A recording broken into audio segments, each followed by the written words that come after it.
Cross-species affection is an evolutionary anomaly. In the wild, apex predators rarely bond with different species for emotional comfort, yet that specific dynamic defines the human-canine relationship. Common cultural assumptions frame this bond as a version of the wild wolf pack. We often assume that dogs simply slot humans into a pre-existing social hierarchy, treating our families as a substitute for their own species. However, when modern behavioral science tests how dogs relate to their own kind versus how they relate to us, the traditional alpha model of the domestic dog begins to fail. To find the roots of this biological divergence, we have to look back 14,000 years to a basalt quarry in Germany. Understanding the origins of canine love requires setting aside modern social theories and examining the physical forensic evidence left on ancient bones. In 1914, workers at an Oberkassel quarry unearthed a double human burial. Alongside the skeletons of a man and a woman sat a mysterious animal jawbone. Researchers originally categorized the jaw as belonging to a wild wolf, and it remained in museum storage for decades. A pivotal re-examination in the 1970s reunited the jaw with other scattered bone fragments from the site, identifying the animal as a domestic dog from the late Paleolithic. Forensic estimates placed the dog at roughly 7.5 months old. It had a slender build, reaching about 20 inches at the shoulder, similar to the modern Indian wolf. Pathologists noted significant anomalies on the skeleton, severe enamel loss on the teeth, and unusual bone spurs on the elbow joints. These skeletal defects represent the physical aftermath of a prehistoric medical emergency, rather than standard survival in the wild. The pattern of missing teeth and enamel damage points to a diagnosis of canine distemper, likely contracted when the puppy was 19 weeks old. Distemper is a devastating virus that attacks the puppy's system, often leading to death through severe dehydration and secondary infections. The bone spurs found on the joints suggest the puppies suffered from osteoarthritis, which was likely caused by the severe physical trauma of seizures and falls during the virus's late stages. In wild canid populations, museum records show that unassisted survival of canine distemper is almost non-existent. For this puppy to survive for months with such a debilitating illness, it required intensive, round-the-clock human care, including constant cleaning, providing constant warmth, and the provision of water. Because a sick, seizing puppy has no practical utility for a Paleolithic hunter, this level of care points to a relationship defined by compassion rather than mere survival. This ancient bond established a biological trajectory that we can still measure in dogs today. Scientists at Wright State University studied a group of adult dogs that had been raised together since birth to test how they prioritize social attachments. This chart tracks cortisol, a primary stress hormone. Separating the dogs from canine siblings caused no stress, but moving to an unfamiliar environment spiked cortisol 50. Ultimately, when a dog looks at a person, it is not looking for a pack leader. It is looking for its preferred companion, a species it has been biologically shaped to love more than its own. In the wild, gray wolves rely entirely on their pack. Survival and psychological comfort dictate that they stick close to their own kind, treating the pack as their primary source of safety. Yet domestic dogs will often focus exclusively on us, frequently ignoring other canines to seek out human attention. Researchers at Wright State University investigated the depth of this preference by observing adult dogs that had lived in pairs with their littermates since they were 8 weeks old. Having spent their entire lives side by side with their canine siblings, these dogs provided a unique way to test whether domestication overrides ancestral pack attachments during times of stress. First, the team established a baseline. When they separated a dog from its sibling but left it in its familiar kennel, the dog remained calm, showing no measurable increase in anxiety. This chart tracks cortisol. Moved to an unfamiliar kennel alone, the dog's levels saw a 50% spike. Bringing in their canine sibling provided no relief. Stress remained peaked. But when a human caretaker briefly stroked the dog, cortisol dropped back to baseline. These animals are neurologically tuned to seek safety from a completely different species. The roots of this behavior stretch back 14,000 years to a discovery in a German basalt quarry. In 1914, workmen constructing a cart track in the Oberkassel basalt quarry uncovered a burial site hidden within the rock. Beneath the basalt layer was a double grave, containing an older man, a younger woman, and the bones of a canine. The initial theory held that early dogs were utilitarian tools, hunting aids used to track game as the Ice Age came to a close. Physically, the Oberkassel dog resembled an Indian wolf or a sighthound, standing 18 inches at the shoulder with a slim 30-pound frame. But when researchers examined the bones, they found evidence that contradicted the hunter-tool theory. The animal was a puppy, barely 7.5 months old. The puppy was roughly 19 weeks old when it contracted a severe viral infection. It was suffering from canine distemper.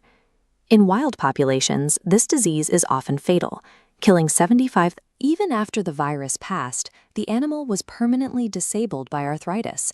It was too physically compromised to be trained or used for a hunt. In a survival-focused society, expending limited resources on a disabled animal provided no practical return. Because the puppy offered no labor or protection, the care it received suggests a bond based on compassion rather than utility. This animal likely lived and died as a pet. The empathy found at Oberkassel is the historical precedent for the modern kennel study. Over thousands of years, humans selectively bred the animals that were the most psychologically receptive to our care, formalizing a bond between two different species. When a modern dog ignores its own kind to seek human comfort, it is expressing a trait forged 14,000 years ago, the biological result of a prehistoric human choosing to save a sick puppy. Hey everyone, and welcome to This Explainer. Today we're going to trace a truly fascinating and honestly, sometimes a little troubling journey of how human intervention has radically shaped canine evolution. We're going to look at how we've moved from engineering dogs as ancient survival tools, ones designed for incredibly specific geographical challenges, all the way to creating modern medical dilemmas driven entirely by aesthetics. It's this wild story of biology, history, and, surprisingly enough, cutting-edge technology. So let's dive right in and uncover the overarching story connecting highly specialized historical dog breeds with state-of-the-art veterinary machine learning. Now, you might be wondering, what on earth do a dog with 6 toes on each foot and a complex AI algorithm actually have in common? On the surface, they seem like they belong in completely different universes, but as you'll see, they're actually two endpoints on the exact same timeline of human-directed canine evolution. Section 1. Bred for a purpose, functional engineering. Take a look at these extreme functional adaptations. On the left, we've got the Otterhound. Originating in England, this large hunting breed was developed specifically, as the name suggests, for otter hunting. Because its prey lived both on land and in the water, breeders engineered a dog with a rough double coat and actual webbed feet to navigate rivers. It's amazing.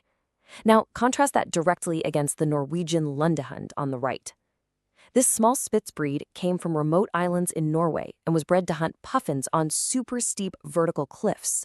To survive that incredibly dangerous job, they were genetically equipped with 6 toes on each foot and elongated rear foot pads just to grip the rock faces. Every single physical trait was a highly purposeful tool for survival.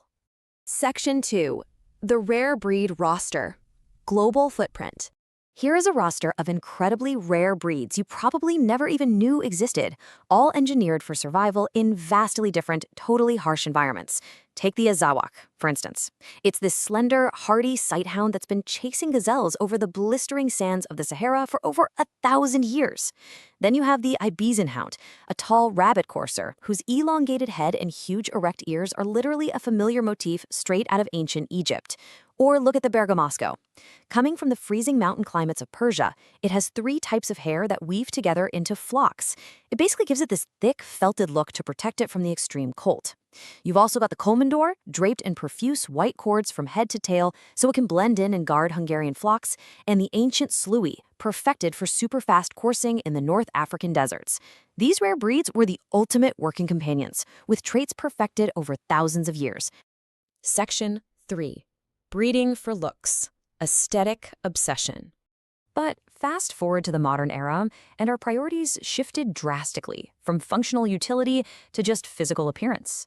We started engineering dogs for endearing, flat-faced looks rather than performance.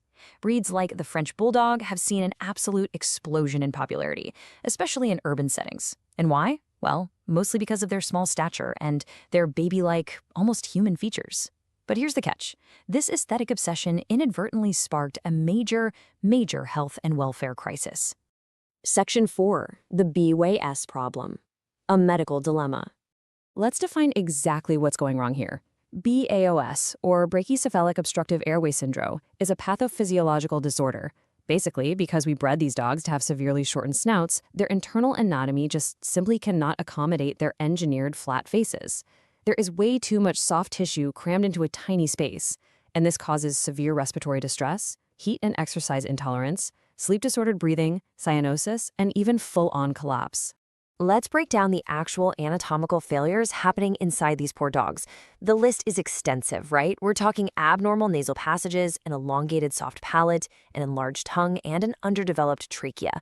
But the absolute most visible symptom, and the one we're going to focus on today, is right at the top, stenonic nares.